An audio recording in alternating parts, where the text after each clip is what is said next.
The Vivo V7 Plus is the latest smartphone to follow the selfie trend in India. It comes with a mind-boggling 24 megapixel front-facing camera. However, simply having higher megapixels doesn't mean that you'll get a better image quality. Let's examine and see how the camera system does. Let's start with the front-facing camera itself, since it's mainly catered towards an audience who love taking self-portraits. The front-facing camera is a 24 megapixel unit with f2 aperture.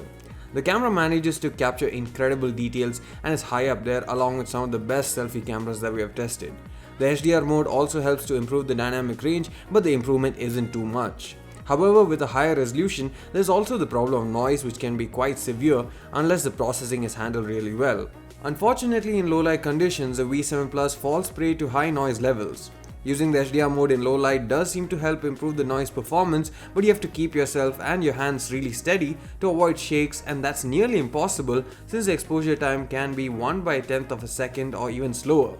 The front-facing flash would be expected to step in and save the day, but is actually quite feeble and doesn't really help much.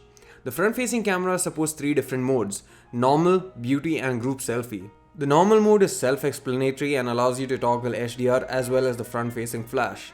The beauty mode gives you the options to choose from, including buffing, skin tone as well as whitening in order to get the perfect skin that you're looking for. I personally am not a regular with selfies, and even when I do take them, I don't use Beautify because I find that the effects are usually too artificial, but I can see that some people may fancy it. There's a portrait mode as well in the beauty option that allows you to blur out the background and put the focus just on yourself. The bokeh looks great, and while the area in focus retains a lot of sharpness, the blurring algorithm itself lacks refinement. Even in my selfies, which should have been easier considering that I lack hair, there are portions around my head where you can see portions have been missed out by the blurring algorithm. It only gets worse if the person taking the photos has a frizzy or messy hairstyle. While the algorithm is certainly refinable over time via software updates, it still doesn't feel as high-end as Vivo claims it can take. The final mode is a group selfie mode that allows you to capture a wider field of view than would have been possible with just a regular shot. It essentially takes 3 different shots and stitches them together. To be honest, I've seen this on several phones in the past, but none of them have managed to get the stitching right. The V7 Plus on the other hand manages to stitch the photos really well, and there doesn't seem to be any misalignment or error in stitching itself. However, the downside to this mode is the lower resolution. The actual resolution of the photo changes is not the full 24 megapixel of the sensor and is usually around 6 megapixels. It also goes without saying that you need to remain pretty still during this group selfie mode to get a better output. The rear camera is an OmniVision OV16880 with 16 megapixels of resolution and f2 aperture. The rear camera is definitely meant to be used less than front one, and that's evident from the image quality it does provide. It has decent dynamic range, especially if you enable the HDR mode. However, the details are quite washed out due to the over-sharpening and noise reduction applied during the image processing. The colors too are a bit unnatural and have a tendency to become either too yellowish or have a purple tinge to them. The rear camera too falls prey to low light performance when noise creeps in easily.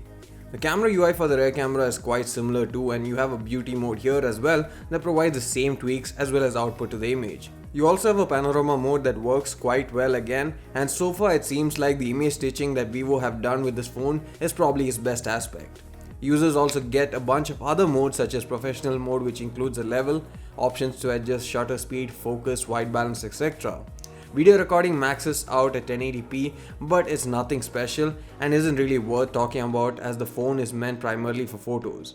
There's an Ultra HD mode that captures huge images that measures 6912 by 9216 pixels in terms of resolution that translates to around 63 megapixels, and the resulting file sizes are quite a bit larger as well.